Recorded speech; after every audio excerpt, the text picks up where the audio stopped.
Hey everybody, welcome, welcome to Hidden Horror. Thank you for spending this time with me. I appreciate that. Let's get started.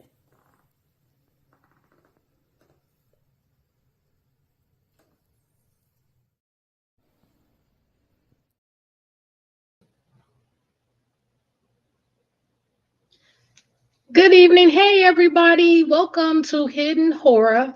I'm going to start off sharing my screen. So let me do that.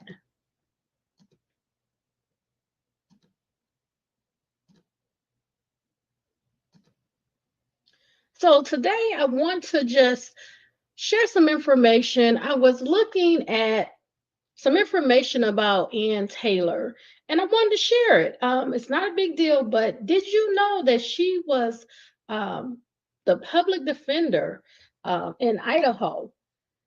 So I'm going to go to an article. It's shared on the Hidden Horror Facebook page. It's on the dailymail.co.uk.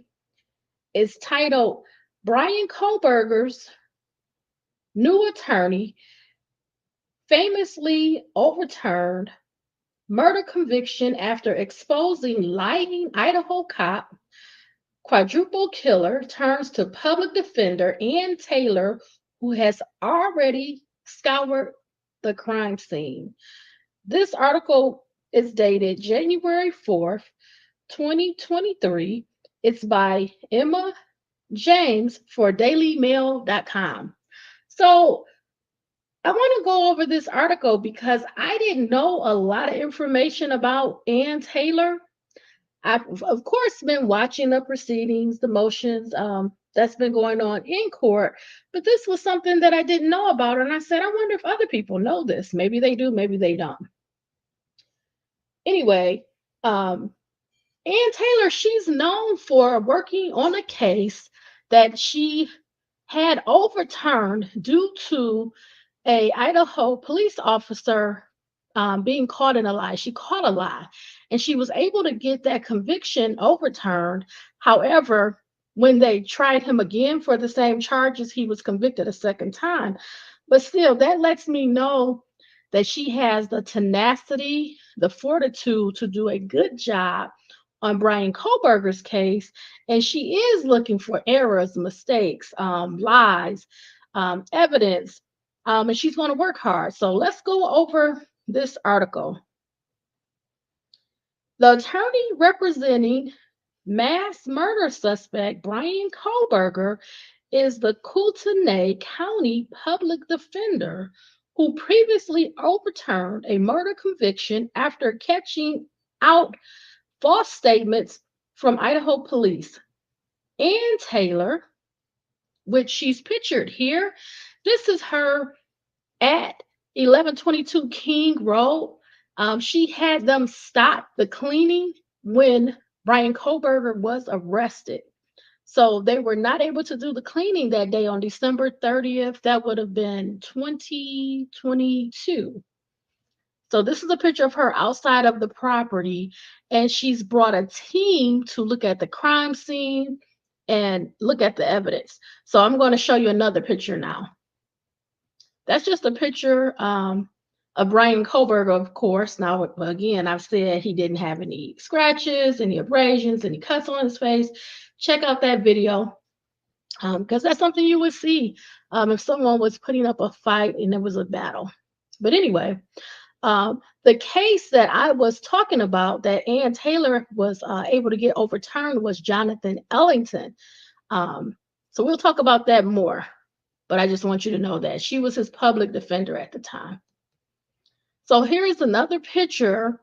This is a picture of the team of people that Ann Taylor, she brought onto the crime scene at 1122 King Road to try to preserve the scene, take pictures, video, etc. So again, I'm going to leave this sitting here. This is Ann Taylor again, outside of 1122 King Road, documenting the scene. Okay, so Let's continue. Ann Taylor, 57, has already sent a team of investigators to the house on King Road in Idaho to start a crime scene reconstruction ahead of Kohlberger's return to the state. He left Monroe County Correctional Facility at 6 a.m. this morning and was transferred into the custody of Pennsylvania State Police, who are handling his transport back to Idaho. Taylor and a team of 4 others visited the home where the bloody slayings took place on Tuesday, the same day as Kohlberger waived his extradition in court. So he waived his extradition in court and he was willing to return to Idaho to face these charges involving the King Road deaths. Okay, let's continue. Taylor worked on the case of Jonathan Ellington, who was accused of using his car to run over a woman in a road rage incident. Ellington, who was 45 at the time, was convicted and sentenced to 25 years for the crime before having it overturned because of an Idaho police officer's false testimony. At the time, Taylor said that Rise was pivotal in the verdict of Ellington, adding that he had a presence in the courtroom. Fred Rice was accused of lying to the court in relation to the incident, with Taylor representing Ellington throughout.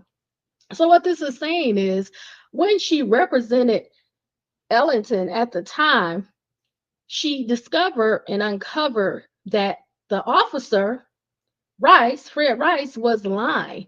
So that helped Mr. Ellington have his conviction overturned. So let's continue with the article. He was later reconvicted of the charges during a second trial after the Supreme Court ruled that Rice lied on the stand.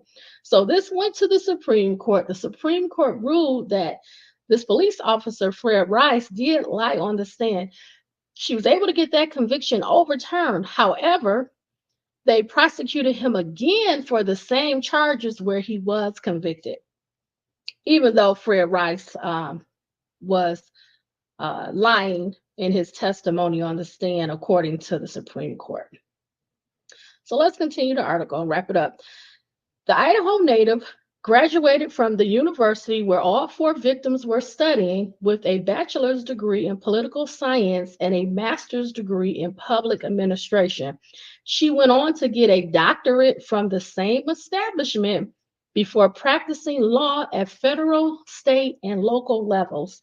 Taylor serves on the board of the Idaho Association of Criminal Defense Lawyers and is death penalty certified in Idaho. So a little caveat to that, for her to represent Brian Kohlberger on the defense, she had to be death penalty certified. They had to have someone with experience to appoint them to his case because, as we know, they are seeking the death penalty. So his attorney has to have that experience to be appointed. Okay, let's continue. Speaking when she took the job as chief public defender, she said, "It's such necessary work. It's important to make sure constitutional rights apply to everybody. You help people who are facing horrible times. I love the work." Taylor has not been available for comment when contacted by dailymail.com, with an Idaho judge issuing a gagging order for legal teams and law enforcement working on the case. Her team spent around 45 minutes taking video footages inside and outside the property. So I'll go to another picture. 4 of the investigators then left the property, but a crime scene reconstruction analyst remained. It is unusual for defense attorneys paid by the state to create a reconstruction of the crime scene. Meanwhile, Kohlberger's parents have insisted they don't have the money for a private attorney. The investigation of the house comes after the court ordered a cleanup mission to be halted when it was announced that authorities had made an arrest in the chilling case. Photos show that an Idaho State Police trooper accompanied the group when they attended the property. ex-homicide detective and attorney Ted Williams said, the fact that Brian Kohlberger's attorney has brought in private investigators to go throughout this crime scene leads me to believe that he is definitely going to mount a strong defense. Kohlberger, a criminal justice graduate student, 28, was arrested Friday in connection with the murders of Kaylee Goncalves, 21, Zainer Cornoto, 20, Madison Mogan, 21, and Ethan Chapin, 20, on November 13th. He was being represented by a public defender during his extradition hearing in Pennsylvania on Tuesday afternoon and was seen in public for the first time wearing a red prison-issued jumpsuit. Okay, everybody, I just wanted to share that information with you, a little background information about Ann Taylor. I think she's doing an excellent job, and I just wanted to share that information with you. So thank you for spending this time with me. I want you to have a wonderful, a beautiful, a safe weekend. Be safe, be smart, be savvy, be well, all my friends. Have a good night, and thank you again for spending this time with me. Bye, everybody.